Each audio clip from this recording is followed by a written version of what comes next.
છે એવી સમજણ છે એ વિચારનો પ્રારંભ કરવા માટે 4 શાસ્ત્ર લીધા છે. પછી છેલ્લે આપણે કહી દીધું કે અન્યશ્ચ શાસ્ત્ર વચ્ચે નહીં સતત્વ સુતે નિર્ણય તે સરિતે મરણા સદેવ. કોઈ પણ પ્રારંભ કરો ત્યારે એકદમ હેવી ડોઝ તમે 100-200 શાસ્ત્રો ભેગા કરીને હેવી ડોઝથી શરૂઆત કેમ કરવી? તો પ્રારંભિક વાત કરવી છે તો મહાપ્રભુ કે કમસે કમ 4ની એક વાક્યતા તો કરીને આપણે આગળ ચાલીએ. શરૂઆત ક્યાંથી કરીએ? શરૂઆતમાં પ્રમાણ ચતુષ્ટય છે પણ એ 4 પૂરતું લિમિટેડ નથી પ્રમાણ. બધા શાસ્ત્ર જોઈન્ટ થઈ જાય છેલ્લે તો બધા શાસ્ત્રો. પણ અત્યારે આપણે શરૂઆત કરવી છે તો હું અત્યારે બધું એમ કે ચાલો ન્યાય ને વ્યાકરણ ને વેદાંત ને મીમાંસા ને બધી વાતો કરવા માંડું તો એમ થાય આ તો આપણા સમજની બહાર એવું. શરૂઆતમાં કોઈક આવ્યો ને આ બધો હેવી ડોઝ કોઈક આપવા માંડે મીમાંસા શાસ્ત્ર વ્યાકરણ ને ન્યાય શાસ્ત્ર વ્યાકરણ આમ છે તો મહાપ્રભુ જેમ કે સીધો એવો ડોઝ નથી આપતા. શરૂઆત તો મારી આ પ્રમાણ ચતુષ્ટયથી શરૂઆત કરે છે. કમસે કમ આટલી માહિતી તો હોય. આ 4 શાસ્ત્રની એક વાક્યતા કરતાં શીખી જાય તો આગળ બધા શાસ્ત્રની એક વાક્યતા પણ આપણે શીખી જશું આગળ જતાં. પણ પ્રોડ લેવલમાં થશે પડશે કંઈ એવી શરૂઆત તો ન હોય કે બધા શાસ્ત્રોને એક સાથે મહાપ્રભુ જેટલું જાણે છે એટલું શરૂઆતથી જ આપણને મહાપ્રભુજી કહી દે. એટલે મહાપ્રભુ કહે છે હું 4થી શરૂઆત કરું છું. વેદાહ શ્રી કૃષ્ણ વાક્યાની વ્યાસસૂત્રાણી છે વહી સમાધિ ભાષા વ્યાસસ્ય પ્રમાણમતા ચતુષ્ટયમ. આ 4ની એક વાક્યતા કરીને આપણે અત્યારે આગળ ચાલીએ છીએ. મહાપ્રભુ એમ કે 4 તો બધાને પરિચિત છે જ એવું માનતા હશે કે 4 તો પરિચિત છે. 4 શાસ્ત્રો જે છે એની એક વાક્યતા આગળ ચાલી પછી તો બધાની એક વાક્યતા કરતાં શીખી જાય કે બધાને એમાં કેમ જોઈન્ટ કરવું, બીજા શાસ્ત્રોને કેમ જોઈન્ટ કરવા. મોટાભાગની આપણી ઉપેક્ષા વૃત્તિ એવી રહી કે ભાઈ આપણે તો સંપ્રદાયમાં ઠાકોરજીની સેવા સિવાય પુષ્ટિ માર્ગમાં તો બીજું કાંઈ કરવાનું છે નહીં, તો પછી આ બધું આટલો બધો ખોટો પ્રયાસ શું કામ કરવો એવી આપણી વૃત્તિ રહી છે. એના કારણે આપણે ઉપેક્ષા કરીએ આપણા જ ગ્રંથોની. ચાલો શાસ્ત્ર ન ભણો પણ જે શાસ્ત્રમાંથી નીકળેલા નિષ્કર્ષરૂપ જે આપણા જે સ્વમાર્ગી આચાર્યચરણના ગ્રંથો છે એને તો કમસે કમ જોવા જોઈએ ને. એ આપણું શાસ્ત્ર છે. સ્વશાસ્ત્ર સર્વસ્વ મયા ગુપ્તમ નિરૂપિતમ એમ મહાપ્રભુ આજ્ઞા કરે. વિશેષ સમય છે વિશેષ જોયો તો એ વાણીને વધારે સારી રીતે સમજી શકશે કે વધારે શાસ્ત્ર જોશે તો. આપણી ઉપેક્ષા વૃત્તિ એવી કે ભગવત સેવા સિવાય આપણું બીજું કંઈ કરતો નથી. પણ ભગવત સેવાને તો સમજવી પડશે બરાબર. એ પણ આપણે સમજાય નહીં. આપણે ભગવત સેવાને બરાબર સમજાય નહીં, સ્વરૂપને ન સમજાય, ઠાકોરજી જેની સેવા કરી એને પણ બરાબર સમજાય નહીં. એમાં આપણને એમ થાય છે કે 100 વર્ષ પહેલાંના સ્વરૂપને મહાપ્રભુજીના સેવ્ય સ્વરૂપો ને શ્રીનાથજી સાક્ષાત પ્રકટ થયેલા સૌથી મુખ્ય શ્રીનાથજી કે સાક્ષાત પ્રકટ થયા ગિરિકંદરામાંથી પ્રકટ થયા પ્રભુ આપ ગોવર્ધનનાથ તો સાક્ષાત ગિરિકંદરામાંથી પ્રકટ થયા એની સૌથી મુખ્યતા છે. પછી 7 સ્વરૂપોની મુખ્યતા છે, પછી મહાપ્રભુજીના સેવ્યોની મુખ્યતા છે અને પછી આપણા છેલ્લે આપણા ઘરના ઠાકોરજી કે જે તો હમણાં આપણે પુસ્તક કરીને પધરાવ્યા એ ઠાકોરજી તો હમણાંના છે એકદમ. તો આ વાત ક્યાંથી આવી કે તમે એને બરાબર એ સ્વરૂપ જેની સેવા એને પણ તમે બરાબર સમજ્યા નથી કે એ શું છે. હવે કે તમે શાસ્ત્રની શું જરૂર? શાસ્ત્રોની જરૂર તો છે કે તમે જેની સેવા કરો છો એના સ્વરૂપનું પણ તમને બરાબર જ્ઞાન નથી. તમે એટલા બધા ભેદ ઉત્પન્ન કરી રહ્યા છો કે મહાપ્રભુજીના સેવ્ય છે ને ગુસાઈજીના સેવ્ય છે ને પછી તો એનાથી ભેદ આગળ ચાલ્યા. હા, અમે લોકો આ નિધિવાદ વલ્લભકુલે નિધિવાદ સ્થાપિત કર્યો થોડો કે ભાઈ નિધિ સ્વરૂપો અને પ્રતિનિધિ સ્વરૂપો એવું આપણે કહેતા થઈ ગયા, બોલતા થઈ ગયા. વૈષ્ણવ એનાથી આગળ ઉપદ્રવ કર્યો તો સકડી ભોગના, પાકી મેણના, કાચી મેણના, મિશ્રી ભોગના, દૂધગરના, અનસકડીના એટલે બાપ નંબરી તો બેટા 10 નંબરી હોય. તો વૈષ્ણવ કે તમે એટલો ઉપદ્રવ શીખવાડો તો અમે કીધું તમે 10 ઉપદ્રવ અમે બતાવી દઈએ કરીને તમે શું બતાવો એમ 10 અમે બતાવીએ. તો અહીંયા વૈષ્ણવ આવા ભેદ શરૂ કર્યા કારણ કે નિધિ પ્રતિનિધિના ભેદ બાળકોના ત્યાંથી શરૂ થયા. તો વૈષ્ણવે સકડી ભોગ, અનસકડી ભોગ, દૂધગર ભોગ, મિશ્રી એના ઠાકોરજી, પાકી મેણના, કાચી મેણના, મરજાદના, ભોગધરિયાના, અંસકડિયાના. તો ઠાકોરજીના તો કેટલા ભેદ છે કે જે એક કૃષ્ણ જે છે મહાપ્રભુ ખાલી એટલું જ કે કૃષ્ણ સેવા સદા કરે છે. કૃષ્ણ સેવા સદા કાર્ય કરે તો તમે જેની સેવા કરતા હો, શ્રીનાથજીની કરતા હો કે તમારા ઠાકોરજીની કરતા હો, કૃષ્ણ સેવાનો સિદ્ધાંત છે. કૃષ્ણ સેવા કૃષ્ણની થાય છે. તો આપણે એ જ ભૂલી ગયા, કૃષ્ણને જ ભૂલી ગયા. એટલે મહાત્મ્ય જ્ઞાન પૂર્વક ક્ષુદ્ર સર્વતોથી કૃષ્ણ. તો મહાત્મ્ય જ્ઞાન જે છે એ શાસ્ત્રોથી મેળવવું જોઈએ.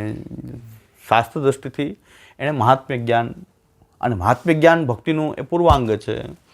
ભક્તિમાં મહાત્મ્ય જ્ઞાન તો જરૂરી છે ને. મહાત્મ્ય જ્ઞાન અને સ્નેહ બે મળીને ભક્તિ બને છે. ભક્તિ કહીએ છીએ તો ભક્તિમાં પૂર્વાંગ તો મહાત્મ્ય જ્ઞાન છે. મહાત્મ્ય જ્ઞાન જે છે શાસ્ત્રોથી પ્રાપ્ત થાય છે. એ વાત છે ગોપીનાથજી ધ્યાન દોર્યું છે આ વાતમાં સાધન દીપિકાની શરૂઆતમાં ગોપીનાથજી એમ આજ્ઞા કરે છે કે ભક્તિ કેવી રીતે બને છે શબ્દ, તો મહાત્મ્ય જ્ઞાન પૂર્વક તું સુદૃઢ સર્વતોધિક સ્નેહ ભક્તિ. મહાત્મ્ય જ્ઞાન પૂર્વક સર્વથી સુદૃઢ સ્નેહ પ્રભુમાં હોવો એ ભક્તિ. મહાત્મ્ય જ્ઞાન પૂર્વક કીધું છે, મહાત્મ્ય જ્ઞાન રહિત નહીં. એ તો શુદ્ધ પુષ્ટિમાં મહાત્મ્ય જ્ઞાન રહિત હોય છે. શુદ્ધ પુષ્ટિમાં કે જ્યારે ભગવાન સામે પ્રકટ થઈ ગયા હોય છે એ સમયે અવતાર કાળમાં, તો પછી ત્યાં મહાત્મ્ય જ્ઞાન ગૌણ હોય છે, ત્યાં તો સ્નેહ પ્રધાન હોય છે. પણ એ તો અવતારકાલીન કથા છે. પણ અનવતારકાલીન કથામાં તો મહાત્મ્ય અને સર્વતોધિક સુદૃઢ સ્નેહ બંને ભેગા મળે એટલે ભક્તિ કહેવાય. અને અનવતાર કાળમાં તો ભગવાનનું દર્શન, પ્રભુની પ્રાપ્તિ, પ્રભુની સેવા એ અવતાર કાળમાં તો ભક્તિથી જ છે. ભક્તિ શબ્દ જ બતાવે છે કે મહાત્મ્ય જ્ઞાન પૂર્વાંગ છે. ભક્તિ શબ્દમાં જ મહાત્મ્ય જ્ઞાન પહેલાં રહેલું છે. ભક્તિથી જ ભગવાન પ્રાપ્ત થાય અનવતાર કાળમાં. તો અવતાર કાળમાં જ્યારે પ્રભુ પ્રગટ્યા ત્યારે કંઈ વસ્તુની આવશ્યકતા નથી, ત્યારે મહાત્મ્ય જ્ઞાનની જરૂર હોતી જ નથી.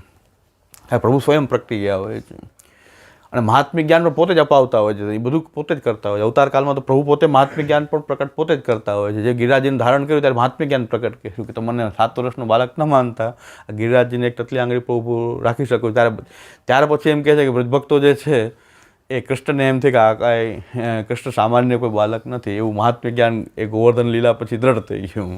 એ મહાત્મ્ય જ્ઞાન શાસ્ત્રથી નથી થયું, પ્રભુએ પોતે જ અપાયું. એવું કાર્ય, એવી લીલા કરી કે બધાને મહાત્મ્ય જ્ઞાન પણ અવતારકાળમાં બધું પ્રભુ જ કરતા હોય છે ટૂંકમાં. પણ અનવતાર કાળમાં ભક્તિથી થાય છે. અનવતાર કાળમાં ભક્તિથી થાય છે. તો ભક્તિમાં જ મહાત્મ્ય જ્ઞાન પહેલાં જરૂરી છે કે મહાત્મ્ય જ્ઞાન પૂર્વક સુદૃઢ સર્વતોધિક સ્નેહ એ જ ભક્તિ કહેવાય.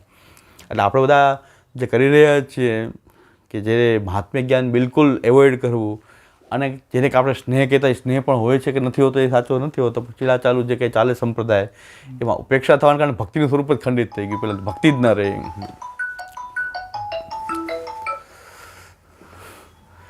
તો ભક્તિ જ ન રહી એવી યાદ થઈ ગઈ. એટલે ભક્તિથી ભગવાન પ્રાપ્ત છે. અને મહાપ્રભુજી પણ આજ્ઞા કરે છે કે સેવા પણ ભક્તિ ભાવ વગર અન્યથા ભાવથી સેવા કરવાથી પણ સેવાથી નાશ થાય છે. એ પણ ખબર ન રહી આપણને કે જે સાધન આપણને તારનારું હોય એનો ઉપયોગ કરતા ન હોય તો એનાથી નાશ પણ થાય. તો સેવાથી નાશ થયો છે. પુષ્ટિ માર્ગમાં મોટાભાગના લોકોનો ઘણાનો નાશ સેવાથી પણ થયો છે. નાશમાં એને બીજું કંઈ ખરાબ કામ નથી કર્યું, છતાંય નાશ થઈ ગયો સેવાથી. કેવી રીતે કે સેવાના જે સ્વરૂપ જે છે, આચાર્યચરણે આપેલું સ્વરૂપ જે છે એના કરતાં અન્યથા વિરુદ્ધ પ્રકારથી સેવા કરવા લાગ્યા છે. હવેલી મંદિરો, અહીંયા સેવા જ થાય જ, બીજું શું થાય છે? હવેલી મંદિરમાં આમ તો મંગલાથી સેન સુધી ઠાકોરજીની સેવા જ થાય. પણ એ સેવાનું સ્વરૂપ મહાપ્રભુજીના સિદ્ધાંતથી તદ્દન વિપરીત. તો એના કારણે એમાં જે જોડાઈ ગયા એ ભગવત પ્રાપ્તિની બદલે એનાથી એનો જ નાશ થઈ ગયો. કારણ કે દેવદ્રવ્ય આદિનું ભક્ષણ થવા માંડ્યું વગેરે અપસિદ્ધાંત બધા પ્રકટ થઈ ગયા. તો સેવાથી નાશનું કારણ બની ગઈ સેવા. કારણ કે એ જ્ઞાન બિલકુલ મહાપ્રભુજી બતાવેલું જેટલું હતું સિદ્ધાંતનું જ્ઞાન એ પણ નહીં. શાસ્ત્ર જ્ઞાન ન લે તો કાંઈ નહીં, ચાલો. આ તો જેને જિજ્ઞાસા હોય, જેને ભણવાની ઉત્કંઠા હોય કે વધારે વધારે ડીપ જવાની ઈચ્છા હોય તેની માટે શાસ્ત્રો અભ્યાસ કરવા ખોટું નથી. પણ કમસે કમ એ કાંઈ ન હોય, કમસે કમ તમારે સ્વમાર્ગને જાણવું હોય તો કમસે કમ મહાપ્રભુજીના ગ્રંથો તો જાણવા જોઈએ, આચાર્યના ગ્રંથો જાણવા જોઈએ, જેથી કરીને તમને માર્ગ શું છે, ઉપદેશ શું છે, આચાર્યચરણનો વિચાર શું છે, ફલ શું છે, એની જાણકારી પ્રાપ્ત થાય. એટલું તો જ્ઞાન આપણને આવશ્યક. એટલા માટે મહાપ્રભુજી વોલ્યુમ આપણે ઘટાડતા જાય. ચાલો મેં એટલું વોલ્યુમ બતાવ્યું કે પ્રમેય રત્નાવથી લઈને સુબોધની પર્યંત, પ્રસ્થાન રત્નાખંડ, સુબોધની, અણુભાષ્ય, નિબંધ, એનું પણ શોર્ટ વોલ્યુમ કરીને આપણે 16 ગ્રંથ લઈએ. ખાલી 16 ગ્રંથ, ચાલો કમસે કમ આટલું જાણી લ્યો કે 16 ગ્રંથ. આટલું તો ફરજ, આટલું શાસ્ત્ર જાણવું જરૂરી છે કે જે મહાત્મ્ય જ્ઞાનના લેવલ ઉપર જરૂરી છે. 16 ગ્રંથને વ્યવસ્થિત સમજી લઈએ. બહુ સમય નથી, ચાલો ઈચ્છા નથી, રુચિ નથી, તો 16 ગ્રંથ તો અવશ્ય જાણવું આવશ્યક પડશે કે જે મહાપ્રભુજી શું આજ્ઞા કરે છે એની જાણકારી આ 16 ગ્રંથ વિના તો આપણને પ્રાપ્ત નહીં રહે. વિસ્તાર કરીએ તો એટલો બધો વિસ્તાર થઈ શકે. એને એકદમ શોર્ટ કરવું હોય તો 16 ગ્રંથ, એનાથી શોર્ટ તો થવું શક્ય નથી. કે 16 ગ્રંથ તો કમસે કમ આપણે જાણવા જ જોઈએ. એટલે ગોપીનાથજી એમ આજ્ઞા કરે છે. સંપ્રદાયના પાયાની વસ્તુ શ્રી ગોપીનાથજી આ કહ્યું એટલે જ એને મર્યાદા કહી દીધા બધાએ. આવું બોલ્યા કેમ, ભણવાની વાત કરી કેમ, અને તમે મર્યાદા છો. ભણવાની વાત, અધ્યયન અધ્યાપનની વાત કેમ કરાય તમારાથી? એટલે ગોપીનાથજી કાયમ માટે આપણે એને શિક્ષા આપી દીધી. ગોપીનાથજી કે તમે મર્યાદા, પુષ્ટિ માર્ગના આચાર્ય જ નથી. પુષ્ટિ માર્ગના આચાર્ય આવું થોડું બોલે. કારણ કે ગોપીનાથજી શું આજ્ઞા કરી કે મહાત્મ્ય જ્ઞાનપૂર્વક સુદૃઢ સ્નેહ એ ભક્તિનું સ્વરૂપ છે. એમાં પૂર્વાંગ તો મહાત્મ્ય જ્ઞાન છે. આ મહાત્મ્ય જ્ઞાન ક્યાંથી મેળવવું? આ મહાત્મ્ય ભગવાનના મહાત્મ્યનું જ્ઞાન ક્યાંથી પ્રાપ્ત કરવું? તો કહે છે કે મહાત્મ્ય જ્ઞાપના એવ શ્રવણ ગુણકર્મણામ શાસ્ત્રાણામ ઉપયોગો અત્ર તત્રાકાંક્ષા ગુરોર ભવેત. આ ગોપીનાથજી આજ્ઞા કરે છે કે મહાત્મ્ય જ્ઞાન તો ભક્તિ માટે જરૂરી છે, કારણ પૂર્વાંગ છે.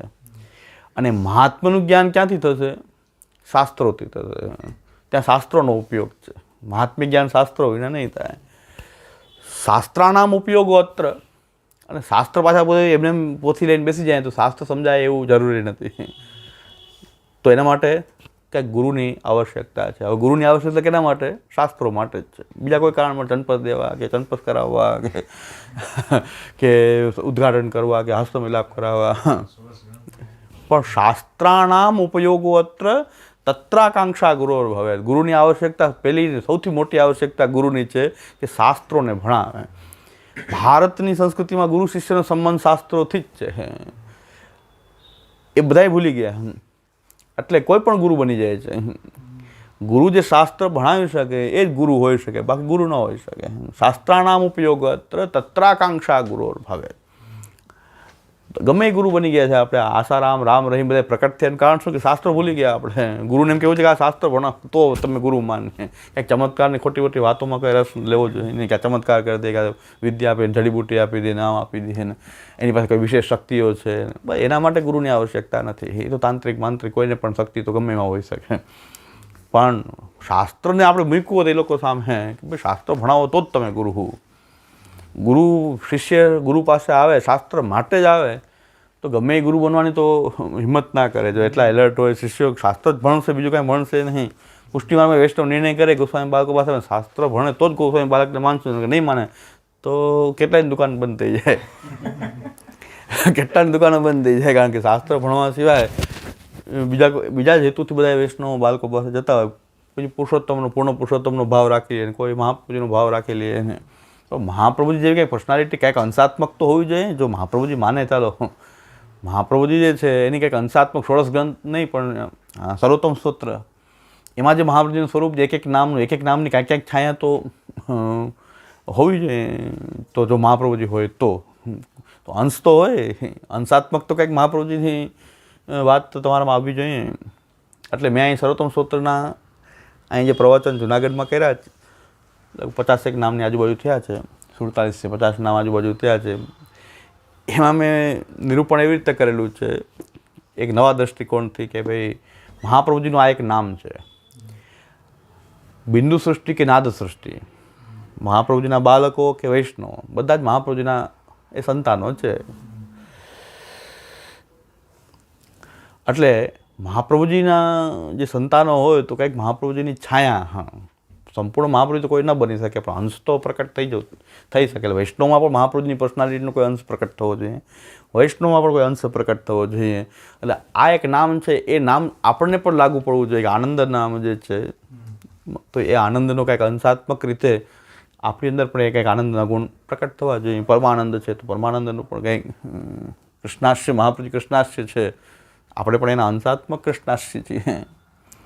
એ રીતે મેં નિરૂપણ કર્યું કે અંશ તો આપણે કહી શકવો જોઈએ. બ્રહ્મના પણ અંશ છીએ તો મહાપ્રભુજીના પણ અંશ તો બની જાય. બનવાની કોશિશ કરી, ન હોય તો કોશિશ તો કરવી જોઈએ કે ભાઈ આ નામ મારી પર કેવી રીતે લાગુ થાય.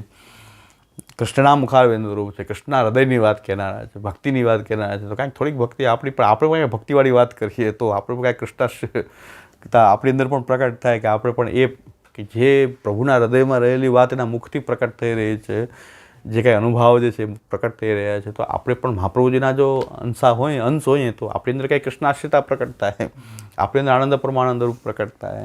ઘણા એને એમ લાગે આવું આ નામ મહાપ્રભુજી નામ આપણા હોઈ શકે. ભાઈ અંશાત્મક કહું છું, બ્રહ્મના પણ અંશ જ છીએ. અંશી રૂપ તો મહાપ્રભુજી છે પણ અંશ તો આપણે કંઈક પ્રયત્નશીલ થવું જોઈએ. કારણ કે મહાપ્રભુજી આપણને જે રસ્તો બતાવ્યો છે એ પ્રકારે ચાલીએ તો કંઈક અંશાત્મક તો આપણે મહાપ્રભુજીના ગુણો આપણી અંદર કંઈક પ્રકટ થાય છે. અને સર્વોત્તમ સ્તોત્રમાં પણ કહ્યું છે આ વાત કે એમને એમ કંઈ નથી. સર્વોત્તમ સ્તોત્રમાં આનું નામ પણ શ્રી ગુસાઈજી કીધું છે કે સ્વયસો ગાન સમૃષ્ટ હૃદયામ ભોજ વિષ્ટર, કે મહાપ્રભુજીના ગુણોનું ગાન કરતાં કરતાં નિરંતર મહાપ્રભુજીના ગુણગાન કરશે તો મહાપ્રભુજી એના હૃદયમાં પ્રકટ થઈ જાય. એટલે મહાપ્રભુજી એના હૃદયમાં પ્રકટ થશે કે એના ગુણોનું સતત ગાન કરશે તો કંઈક મહાપ્રભુજીનો અંશ પણ આપણી અંદર એવો જાગૃત થશે કે આપણે પણ એ પ્રકારના ભક્તિ માર્ગી બની જશું. એટલે ગોપીનાથજી કહે છે શાસ્ત્રાણામ ઉપયોગો અત્ર તત્રાકાંક્ષા ગુરોર ભવે. શાસ્ત્રની આવશ્યકતા છે મહાત્મ્ય જ્ઞાન માટે અને શાસ્ત્ર માટે જરૂર છે કોઈ ગુરુની કે આપણને ખરેખર સારી રીતે કોઈ શાસ્ત્રને સમજાવે એવાને આવશ્યક એટલે ગુરુ કરવા પડે છે. ગુરુની બહુ મહત્તા બતાવેલી જ છે આપણા શાસ્ત્રોમાં પણ એટલા માટે કે ગુરુ જે છે એના દ્વારા આપણને શાસ્ત્રોનો બોધ થાય કારણ કે સ્વયં આપણે નથી કરી શકતા તો એવો કોઈક માર્ગદર્શક જોઈએ કે જે આપણને એનું કંઈક માર્ગદર્શન આપી શકે કંઈક આપણા કરતાં એને શાસ્ત્રોનો પ્રવેશ હોય તો જ આપણને માર્ગદર્શન આપે. એટલે આપણે ગુરુની આવશ્યકતા હોય છે પણ શિષ્યને ભણવું નથી ગુરુને ભણાવવું નથી. આવી એક પદ્ધતિ ઉત્પન્ન થઈ ગઈ ત્યાંથી બધા માર્ગની અંદર વિકૃતિ ઉત્પન્ન થઈ. દરેક માર્ગમાં દરેક સંપ્રદાય દરેક ધર્મમાં વિકૃતિ શું કામ આવી કે ગુરુ ભણાવવા માંગે તો શિષ્યને ભણવું ન હોય અને શિષ્યની ઉત્કંઠા હોય તો ગુરુ ભણાવતા ન હોય. એટલે વેદ પણ એમ કહે છે અથાદિ વિદ્યમ આચાર્ય પૂર્વ રૂપમ અંતેવાસી ઉત્તર રૂપમ વિદ્યાસંધિ પ્રવચનગુસંધાનમ ઇત્યાદિ વિદ્યમ. વિદ્યા જે છે એના બે દલ છે. એક દાળ હોય એના કઠોળના બે ભાગ હોય દલ બે હોય બે જોઈન્ટથી એક બનતું હોય તો એના બે વિદ્યારૂપી આજે આખું એક આપણે અન્નનો દાણો માની લઈએ તો એના બે દલ માની લઈએ. એક દલ જે છે આચાર્ય છે પૂર્વ આ આચાર્ય પૂર્વ રૂપમ અંતેવાસી ઉત્તર રૂપમ. અંતેવાસી જે છે શિષ્ય જે છે ઉત્તર રૂપ છે પૂર્વ રૂપ ગુરુ છે આચાર્ય છે. એ બે જોડાયેલા રહેવા જોઈએ. એ બેને કોણ જોડે છે કે વિદ્યાસંધિ. આપણો બેનો કરાર છે ગુરુ શિષ્યનો કરાર છે વિદ્યા. તમે જ્યાં સુધી વિદ્યા ભણાવો ત્યાં સુધી ગુરુ ને વિદ્યાનો સંધિ તૂટી આપણી બે વચ્ચે તમે ગુરુ નથી હું શિષ્ય નથી તંતુ તૂટી ગયો એમ કે.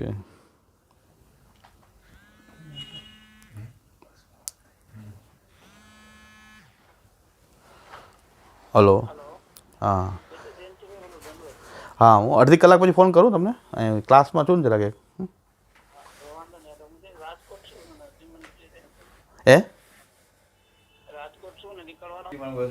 હમણાં 4-5 મહિનાથી આ જિગ્નેશભાઈ ના અભ્યાસમાં જાઉં છું. સોરસ ગ્રંથ છે મહાપ્રભુજી મને હમણાં ખબર પડી. કહેવાય નહીં આમ સારું કહેવાય વહેલી ખબર પડે કે નકર 90 વર્ષના ખબર નથી 90 વર્ષની પુષ્ટિમાં આગળ એને ખબર ન હોય તો આપણને વહેલી ખબર પડે કે એ તો 35 વર્ષ ઘણું વહેલું થઈ ગયું. નકર 90 વર્ષના બાપાને પૂછો સોરસગંજના નામ નહીં આવડતા. 90 વર્ષના બાપા પાકા મરજાદી હોય ને જે બધા વૈષ્ણવના અગ્રણી હોય એને પૂછો કે આ સોરસગંજના નામ બોલજો ખાલી નામ વિષય શું છે નહીં નામ બોલજો એટલું આપણે એટલા વંચિત થઈ ગયા.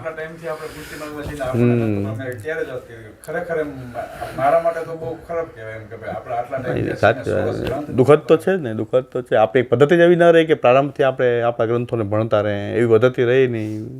100-150 વર્ષમાં આપણી આવી પરિસ્થિતિ થઈ ગઈ છે એને કીધું આપણે શરૂઆત જ નાનપણથી જ આપણને સોરસગંજની પરિચય તો હોવો જોઈએ.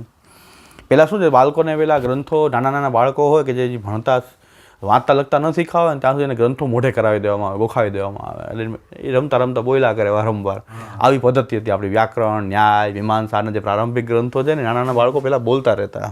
એને શું એનો અર્થ એ નહીં ખબર ન કેટલું એનો પછી નાનાપણથી એને બોલાય નવું જ્યારે મોટા થાય એની બુદ્ધિ સમજણ શક્તિ જેવી આવે એમાં 10-12 વર્ષે અને પછી એ ગ્રંથોને જોઈએ ત્યારે એમ લાગે આ ગ્રંથો કંઈક નવા છે આ તો અમે રોજ જોઈએ એવું લાગે અને પરિચય એટલો બધો હોય એનો કે ભણવા વખતે પણ એનાથી ગભરાઈ ન જાય જોઈને કાં શું છે કારણ કે નાનપણથી એવું બોલાવવામાં આવતું. આપણા બાળકોને સોરસગંજ જે છે એને પાઠના રૂપમાં એને બોલાવવામાં આવતું એટલે આપણે શું કર્યું ઘણા બોલતા રહ્યા તો બોલતા જ સમજ્યા જ નહીં મોટા થયા તો ન સમજ્યા એનો અર્થ ન સમજ્યા બોલતા જ રહ્યા ઘણા.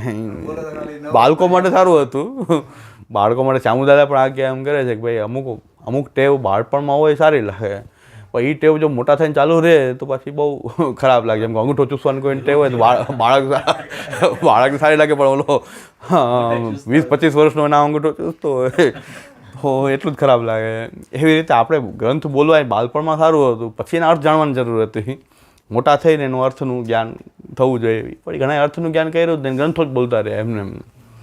પણ ગ્રંથો બોલવા પ્રારંભમાં જરૂરી હતા જેથી કરીને નવા તો કમસે કમ સોરસગંજ શું છે ઘેપતાય ન જાય આપણે આવું એટલા બધા ગ્રંથો છે એવું થાય. એટલે પહેલાંની પદ્ધતિ આવી હતી પણ એ પદ્ધતિ લુપ્ત થઈ ગઈ કે એવું કોઈ વૈષ્ણવના બાળકો ષોડશગંધ ઘરમાં બોલતા હોય કે એવી પદ્ધતિ કાંઈ રહી જ નહીં. ગુરુ આવે તો એની યાદી અપાવે ભાઈ ષોડશગંધ વાંચો, ષોડશગંધમાં આ છે, આ ગ્રંથમાં આ છે. ગુરુ યાદી અપાવતા ભૂલી જાય તો ગુરુનું કાર્ય હતું કે એ યાદી અપાવે. ગુરુ પણ ન એ કંઈ બોલતા નથી. ગુરુ પણ ન બોલે કાંઈ. એ તો આવે ચંદપત દે જે કાંઈ તમે ભેટ દો લઈને નીકળી જાય. માલા પેરામણી ને આ ને વૈષ્ણવ મળવાના પ્રસંગો કેવા થયા, વૈષ્ણવ બાળકોને મળવાના પ્રસંગો જ્યાં માલા પેરામણી કોઈ મૃત્યુ થાય છે, બ્રહ્મ સંબંધ માલા પેરામણી વચ્ચે ક્યારે મળવાનું જ નહીં. અને મળે તો ખાલી ચંદપસ વગેરેનો સંબંધ, ગુરુ સાથે સંબંધ ચંદપસ કરે ને નીકળી જાય. ના એની સાથે ઓળખતા પર્સનલી ઓળખાણ પણ નહીં, શું કરો છો શું નહીં. ગુરુ કદી પૂછે ને તમે શું કરો છો, બ્રહ્મ સંબંધ લીધા પછી શું કરો છો, કેવી રીતે રહ્યો છો, એ પણ નહીં. બ્રહ્મ સંબંધ લેવું પછી છેલ્લે માલા પેરા વચલો ઘાળો આખો બ્રહ્મ સંબંધ બધાને આપીએ છીએ.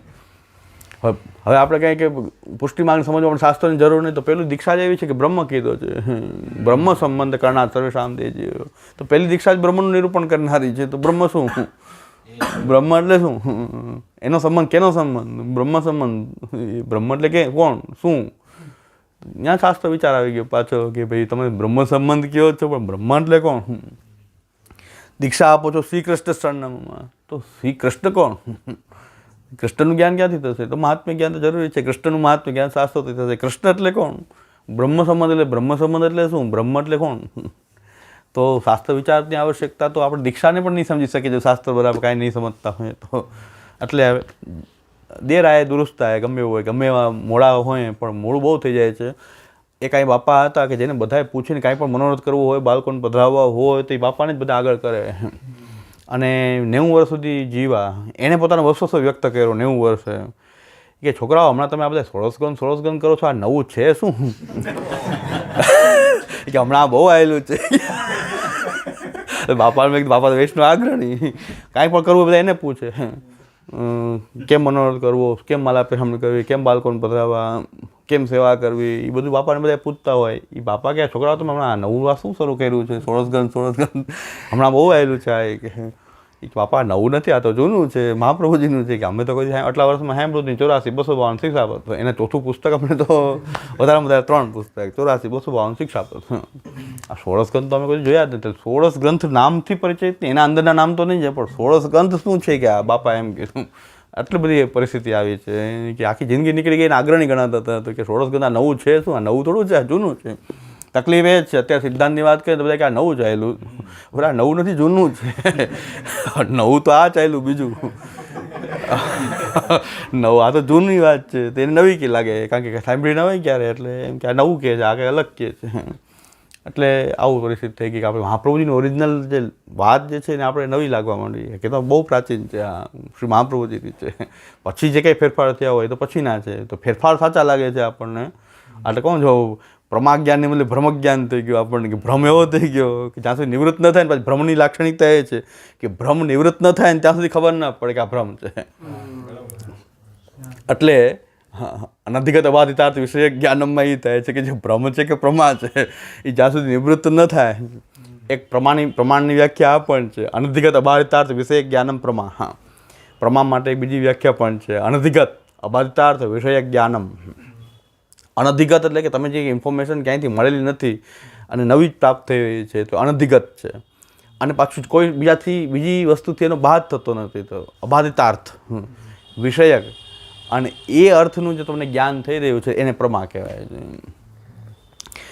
પણ એમાં પ્રશ્ન એ છે કે જ્યાં સુધીનો બાદ નહીં થાય ત્યાં સુધી ભ્રમ અને પ્રમાનો ડિફરન્સ, ભ્રમ જે નિવૃત્ત થાય ને ત્યારે જ ખબર પડે કે આ ભ્રમ હતો, પ્રમા નથી. અબાધિતાર્થ વિષયક જ્ઞાનમ.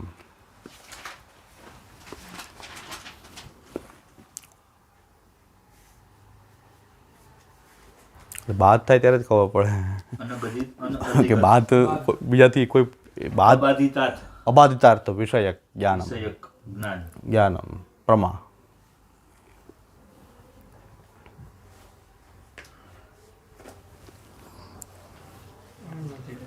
આ તો જે ન્યુટ્રલ જેવી સિચ્યુએશન થઈ ને કે સારામાં નહીં ખરાબમાં નહીં, એમ જ્યાં સુધી રિઝલ્ટ ન આવે ત્યાં સુધી ખબર ન પડે. આ પ્રમા તો એ વસ્તુ થઈ ગઈ ને.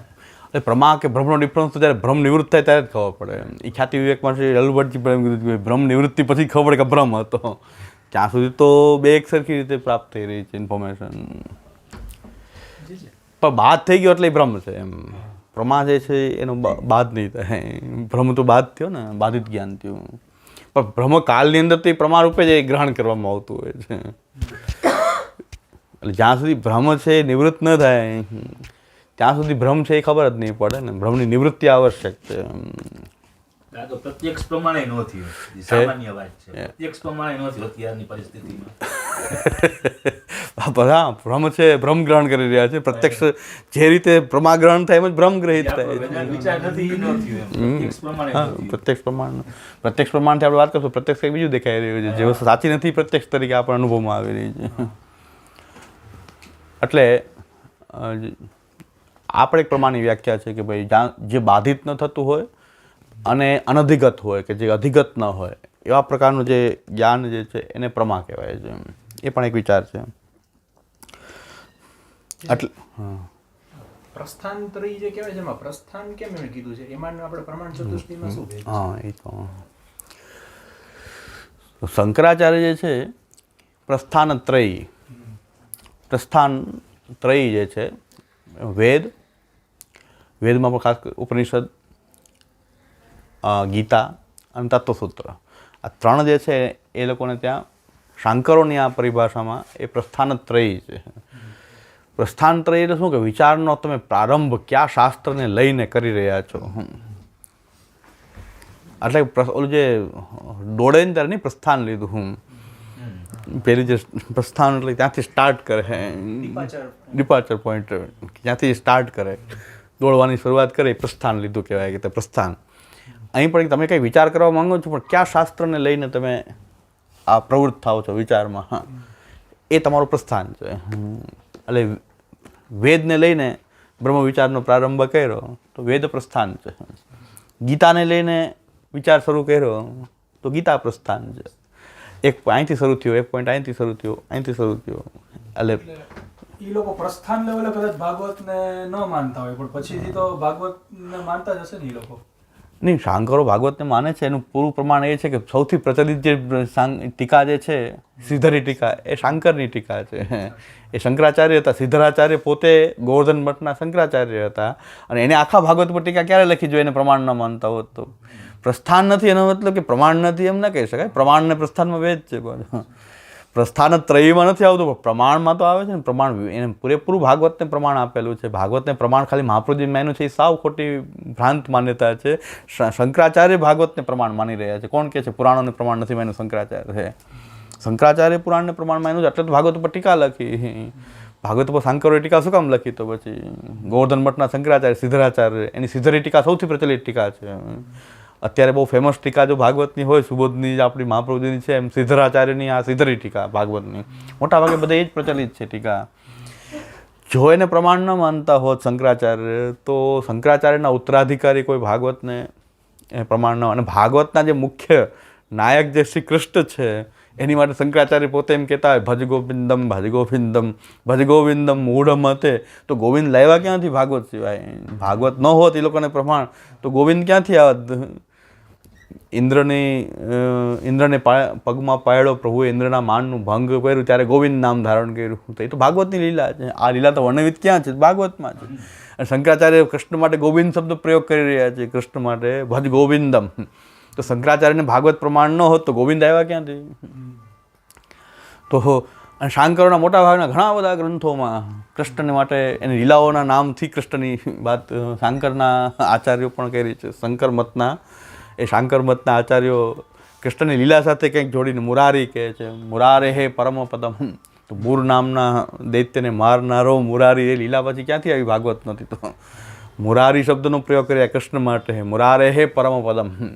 એમ સર્વજ્ઞાત મુનિ જે છે એ સર્વજ્ઞાત મુનિ મુરારે હે પરમ પદમ. તો કૃષ્ણ માટે મુરારી શબ્દનો પ્રયોગ કર્યો. તો મુરારી એ મૂર નામના દૈત્યને મારવાની જે લીલા ક્યાં વર્ણવિત છે? તો ભાગવત પ્રસ્થાન નથી એનો મતલબ પ્રમાણ નથી એવું ન માની શકાય. પ્રમાણ તો છે ને. પ્રસ્થાન એટલે એમણે જે વ્યવસ્થિત જે વિચાર કર્યો એમાં આ શાસ્ત્ર લઈને કર્યો, એક આ શાસ્ત્ર લઈને કર્યો, આ શાસ્ત્ર જેમ કે ગીતા ઉપર ભાષ્ય લખી દીધું, એમ શંકરાચાર્ય ઉપનિષદો ઉપર ભાષ્ય લખ્યા. અને તત્વસૂત્ર ઉપર ભાષ્ય લખ્યું. એણે ભાગવત ઉપર કોઈ ભાષ્ય ન લખ્યું એનો મતલબ એવો નથી. ભાગવત ઉપર લખ્યું હોત ભાષ્ય તો ત્યાં પણ તો ચતુર્થ પ્રસ્થાન હોત, ભાગવત પણ હોઈ શકે.